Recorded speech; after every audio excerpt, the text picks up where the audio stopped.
Rumah menjadi tempat pulang yang nyaman, aman, dan damai.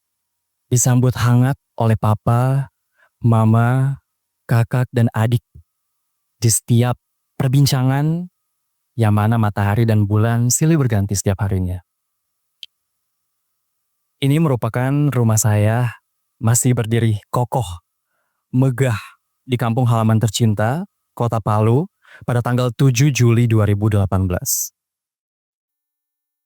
Namun, kehidupan tidak dapat diramal.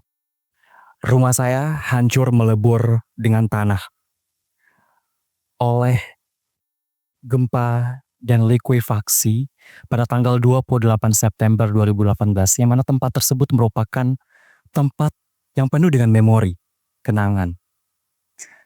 Dan yang paling menyakitkan adalah di saat saya mendengarkan kabar bahwa mama saya meninggal pada saat bencana terjadi melalui salah satu siaran media nasional. Kemudian istri saya meninggal. begitu saya keluar tidak sempat saya selamatkan karena bencana begitu dahsyat. Anakku tertinggal dengan istriku di situ. Istriku tidak bisa selamatkan, tapi anak itu masih bisa saya selamatkan. Ini merupakan interview dari salah satu media nasional terhadap bapak saya yang kala itu memang menyaksikan ibu saya meninggal di tempat tersebut. Dan yang paling ironis adalah itu merupakan fase saya memasuki dunia perkuliahan. Dari hal ini kita belajar, dan dari peta seismisitas Indonesia menunjukkan bahwa Indonesia merupakan negara yang rawan bencana alam. Dari aktivitas tektonik dan titik-titik tersebut kita dapat melihat bahwa Indonesia sangat rentan terhadap gempa bumi khususnya. Dan ada yang disebut dengan aktivitas sesar Palu Koro. Palu Koro merupakan patahan yang membelah Pulau Sulawesi dan merupakan struktur geologi utama Provinsi Sulawesi Tengah. Dan sesar Koro ini berasal dari Sungai Koro, yang merupakan salah satu aliran sungai Lariang yang terletak di Kabupaten Sigi. Dan sesar atau patahan inilah yang juga menjadi salah satu sebab mengapa gempa terjadi, dan ini mencuat di publik setelah katastrofe pada 28 September 2018 kala itu yang merenggut 4.845 korban jiwa, 110.214 rumah terdampak, dengan total perkiraan kerugian 18,48 triliun. Saya tentunya belajar banyak dari menjadi korban gempa Palu 28 September 2018 dan kehilangan seorang ibu yang merupakan support system yang paling kuat dalam menjalani kehidupan, menjadi ambisi, dan lain sebagainya. Dan saya belajar dua hal penting dari hal ini. Yang pertama, perjalanan tentang berduka dan trauma. Dan yang kedua adalah signifikansi kearifan lokal terhadap kebijakan mitigasi bencana. Ini merupakan pesan terakhir saya ke mama. Waktu itu saya menang lomba pidato bahasa Inggris saat memasuki dunia perkuliahan di 2018. Waktu itu saya mengirimkan WA message ke mama di sore hari, di hari Jumat. Namun saya tidak pernah menyangka bahwa itu merupakan balasan pesan terakhir dan untuk selama-lamanya. Tentunya kita sudah familiar dengan Kubler-Ross Krebs Cycle. Saat saya kehilangan mama diakibatkan oleh gempa kala itu, saya memasuki fase ini. Prokrastinasi menjadi teman setia. Hal-hal yang mudah dilakukan saat itu terasa sangat berat. Begitu sulit untuk dilakukan. Tidak dapat memenuhi deadline atau tenggat waktu secara disiplin dan sangat demotivated. Sesuai dengan Kubler-Ross Krebs Cycle, kita bisa melihat bahwa terdapat beberapa fase-fase yang harus dilalui, dimulai dari denial, anger, bargaining, depression, dan acceptance. Namun, hal terpenting, dan saya belajar banyak di saat melalui fase ini, adalah fase depression. Saya sempat didiagnosis depresi saat melalui masa perkuliahan dan menjadi korban gempa, karena kehilangan support system. Dan saya mempelajari hal yang sangat-sangat konstruktif terhadap diri saya saat menjadi seseorang yang didiagnosis depresi kala itu. Saya merasa bahwa dengan menjadi seseorang yang depresi, ada sesuatu yang harus berubah. There's something to change. Dan kita harus bisa keluar dari keterpurukan itu dan tidak menyalahkan keadaan. Itu merupakan bagian kehidupan yang sangat penting dalam diri saya sebagai tumbuhnya self-awareness. Dan saya juga menyadari, teman-teman, bahwa grief cycle ini bukanlah siklus yang hanya berjalan satu garis lurus. Tetapi kita bisa maju mundur. Bisa dari fase depression, kembali lagi ke fase bargaining, dan bisa lagi kembali ke fase anger. Jadi fase ini bukan sesuatu yang sifatnya garis lurus hingga ke acceptance dan sifatnya sangat kaku dalam hal tersebut. Tetapi ini merupakan perjalanan yang sangat-sangat besar dan sangat berdampak terhadap kesehatan mental saya. Dan dari perjalanan hidup ini, perjalanan berduka dan memenuhi semua grief cycle, saya belajar bahwa hidup bukanlah tentang hitam putih. Hidup bukanlah tentang kegagalan tanpa bangkit atau sakit tanpa menyembuhkan diri, tetapi mereka yang bisa merangkul setiap emosi kehidupan. Resiliensi sejati adalah bagaimana seseorang itu bisa bersahabat dan merangkul emosi, warna-warni hidup sehingga dia bisa survive walaupun dengan titik kesulitan yang sangat beragam dan sangat sulit. Dan dari lini masa perjuangan saya, dari tahun 2018 itu adalah foto adik saya di depan rumah yang hancur melebur di Kelurahan Balaroa. Kemudian 2019 aktif berkuliah, 2020 aktif berorganisasi dan menjadi penerima beasiswa di University of California Davis di 2021. Lini masa perjuangan itu saya belajar bahwa bangkit atau putus asa adalah keputusan diri sendiri. Banyak mungkin dari kita, jika saya mengilik kembali, apakah saya menyalahkan kondisi saja gitu tanpa harus melakukan apa-apa? Itu tidak akan memberikan solusi apa-apa gitu. Sehingga saya merasa bahwa bangkit atau putus asa adalah tanggung jawab dan keputusan diri sendiri. Dan ini 6 hal penting atau lessons learned dari menjadi seorang korban gempa dan tentang bagaimana memaknai berduka dan trauma. Yang pertama, belajar menerima dan tidak menginvalidasi emosi. Yang kedua, pentingnya memanfaatkan waktu dengan orang tercinta. Kemudian kesempatan kedua itu ada. Kemudian hal materialistis sifatnya hanya sementara. Dan yang kelima adalah jangan gantungkan kebahagiaan pada orang lain.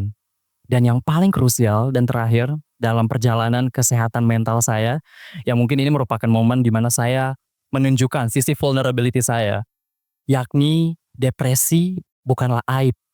Depresi atau keterpurukan mental bukan sesuatu yang harus menjadi aib atau yang dirahasiakan begitu dalam. Kemudian, sebagai seseorang yang juga suka meneliti dan bukan hanya sekadar perjalanan emosional, saya belajar pula bahwa signifikansi kearifan lokal terhadap kebijakan mitigasi bencana merupakan hal yang menarik. Dan ini merupakan hasil dari riset saya terhadap beberapa tokoh pemerintahan Kota Palu, jurnalis, filmmaker, dan aktivis kebudayaan. Bahwa kearifan lokal sangat berperan penting terhadap kebijakan mitigasi bencana dan budaya tanggap bencana. Di Kota Palu terdapat toponimi atau penamaan asal-usul tempat. Jadi ini merupakan kearifan lokal yang memetakan di mana titik-titik lokasi yang aman untuk dihuni dan tidak aman untuk dihuni. Yang menarik dari toponimi ini, penamaan asal-usul tempat ini berbasis pada kebudayaan bertutur dan bukan menulis. Jadi memang dulu orang-orang melakukannya semuanya secara verbal gitu. Tetapi yang menarik dari kearifan lokal ini adalah ada beberapa penamaan tempat yang ternyata terbukti benar adanya saat terjadi gempa dan likuifaksi pada 28 September 2018. Di Kelurahan Balaroa terdapat penamaan asal-usul tempat yang disebut dengan Tagari Lonjo. Tagari Lonjo artinya tanah berlumpur atau tanah berawa. Di beberapa titik di Kelurahan Balaroa dan di foto atau slide yang ada, itu merupakan bagian dari Tagarilonjo dan ternyata benar. Rumah saya dikelilingi oleh ilalang dan sekarang menjadi rawa. Ilalang yang tumbuh subur di atasnya. Saya belajar bahwa toponimi ini mengajarkan tentang kebudayaan yang berbasis keilmuan zaman dulu yang bisa diproyeksikan sebagai bagian dari mitigasi bencana. Sehingga berkontribusi tentang dan terhadap kebudayaan atau budaya tanggap bencana, kebijakan mitigasi bencana. Sehingga korelasi kearifan lokal ini masih dapat dikaitkan dalam hal tersebut. Dan yang kedua adalah syair Kayori. Kita bisa baca bersama. Goya goya gontiro toka bangga lolio. Palu, Tondo, Mamboro, Matoyomo, Kamolwe, Melantomo. Goyang-goyang ganti Banawa, yang melihat ke bawah orang Kabonga dan Lolioge, Palu, Tondo, dan Mamboro sudah tenggelam, tersisa kayu Malue yang mengapung. Dan yang menarik adalah apa yang disebut di syair Kayori ini, lokasi-lokasi tersebut merupakan titik yang dilanda oleh tsunami pada 28 September 2018. Walaupun terlihat irasional, dan mungkin terlihat seperti sesuatu yang kita tidak dapat percaya secara keilmuan, namun hal ini juga ternyata berbasis pada pengalaman orang terdahulu. Karena pada tahun 1938 pernah terjadi gempa di Sulawesi Tengah. Dan ini merupakan bagian dari preservation culture, yang mana keilmuan itu disalurkan melalui media-media komunikasi seperti syair. Dan yang ketiga, atau yang terakhir adalah Gampiri. Gampiri merupakan lumbung panen yang ditempatkan di setiap rumah dan ini merupakan tradisi yang erat di Kota Palu di saat ada cadangan pangan di saat fase krisis. Dan ini telah diadopsi oleh pemerintah Kota Palu dengan gudang logistik bencana yang didirikan sejak 2023, ditempatkan di titik strategis dekat titik evakuasi. Sehingga gudang logistik ini juga disetok oleh Dinas Sosial dengan beberapa perlengkapan seperti tenda, kompor, dan lainnya yang juga nanti akan bekerja sama dengan retail supermarket untuk memastikan setiap item-item atau objek itu selalu ada di kondisi-kondisi darurat. Sehingga dari sini kita juga belajar bahwa dari tradisi dulu, Gampiri ada yang dapat diadopsikan gitu untuk menjadi sebuah bagian atau sumber pangan di saat fase-fase kritis. Sehingga hal ini menjadi menarik bahwa kearifan lokal dapat menjadi lessons learned terhadap fasilitas atau kebijakan mitigasi bencana. Sehingga saya menarik kesimpulan bahwa kearifan lokal dapat berkontribusi pada riset kebencanaan. Terlebih lagi, kearifan lokal sifatnya sangat membumi dan grounded. Sehingga orang-orang bisa melekat erat dengan kebudayaan yang tumbuh. Kearifan lokal itu tumbuh di suatu daerah. Sehingga hal ini bisa menjadi sesuatu yang entertaining dengan orang-orang di daerah dan itu lebih bisa relate gitu dengan apa yang harus dilakukan dan dapat dilakukan oleh orang-orang khususnya yang pernah saya pelajari dan saya sebagai korban gempa Palu, kearifan lokal tersebut ternyata relate dengan apa yang dapat kita pelajari bersama untuk kedepannya. Selain itu, walaupun terpisah ribuan kilometer, kita juga bisa belajar dari Jepang, yang mana pernah ditimpa oleh musibah juga pada 11 Maret 2011 di Tohoku. Dan saya merasa bahwa ada beberapa pembelajaran yang juga sama, dan kita bisa mendapatkan kesempatan untuk berefleksi dan menarik beberapa poin pembelajaran dari Jepang dalam menyikapi bencana. Yakni menolak lupa. Melupakan kenangan pahit bukanlah solusi terbaik jika move on. Tetapi dengan mengingat kenangan atau pembelajaran tersebut menjadi bahan bakar terbaik untuk membangun masa depan yang lebih baik. Misalnya saja, di Jepang memiliki Hinagiku atau Hybrid Infrastructure for National Archive of the Great East Japan, Earthquake and Innovative Knowledge Utilization. Yang mana mereka mendokumentasikan tentang histori pengarsipan dokumentasi kebencanaan pada 11 Maret 2011.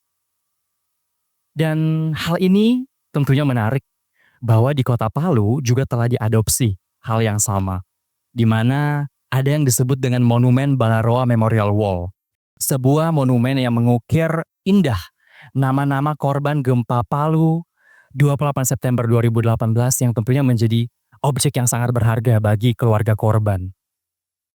Dan ini bukan hanya tentang mengingat, tetapi juga tentang refleksi, tentang belajar dari pengalaman yang kita lalui bersama, kehilangan yang sangat berarti, dan ini bisa menjadi sebuah momen untuk kita refleksi dari segi pribadi, kewaspadaan, mitigasi bencana, dan hingga kebijakan dari skala lokal dan nasional.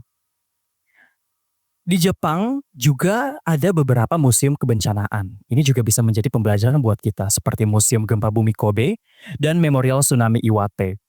Di Jepang juga memiliki pendidikan kebencanaan yang disebut dengan bosai, yang memberikan pendidikan terkait mitigasi bencana sejak dini. Di Higashi Matsushima, mereka juga telah melakukan praktik cerdas dalam mendaur ulang sampah hasil bencana, di mana 98% dari 1.098 juta ton itu dilakukan rekonstruksi kembali menggunakan sampah tersebut dan tentunya mempercepat pemulihan dan proses rekonstruksi. Saya merasa, dan juga ini tentunya dibuktikan dari riset dan wawancara terhadap beberapa tokoh penting, bahwa pertama, kearifan lokal bisa menjadi sarana edukasi kebencanaan yang mudah terinternalisasi. Dan yang kedua, kearifan lokal berperan signifikan terhadap riset kebencanaan. Dan yang terakhir, menolak lupa melalui pendokumentasian dan pengarsipan histori kebencanaan adalah hal yang sangat penting.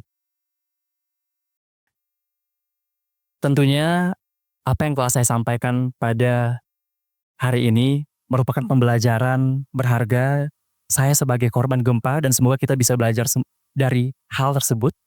Dan ini saya persembahkan untuk almarhumah mama saya. Semoga mama dengan hangatnya masih tersenyum simpul di atas sana, menonton saya dari kejauhan, walaupun sekarang telah terpisah dalam dunia yang berbeda. I love you, mama. Terima kasih.